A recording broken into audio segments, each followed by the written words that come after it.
Wondering how to get money into your Novo account so you can start managing your business finances? If you've just opened an account or you're ready to receive a new payment, you've come to the right place.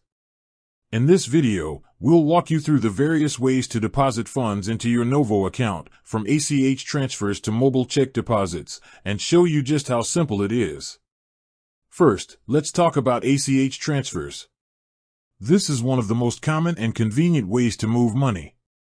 You can either pull funds from an external bank account you already own or have a client or business partner push funds to your Novo account. For either method, you'll need your Novo account number and routing number. You can find these easily in the Account tab of the Novo app. Just share these details, and you're all set for a direct deposit. Remember, depending on the other bank, it may take a few business days for the funds to arrive. What about a good old-fashioned check?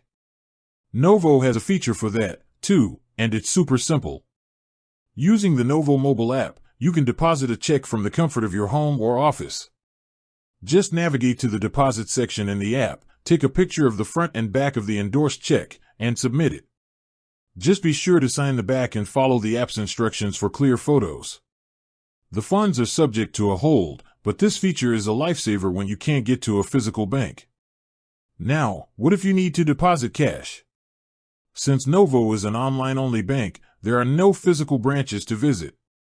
However, you can still deposit cash by purchasing a money order from a vendor like USPS or a grocery store and then using the mobile check deposit feature to deposit it into your account. It's a quick workaround for when you have physical cash to deposit. And for those of you who work with online payment processors like PayPal or Venmo, Novo makes it easy to get paid.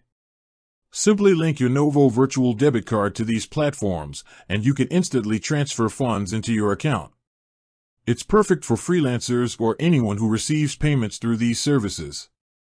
With that said, thanks for watching, and until next time.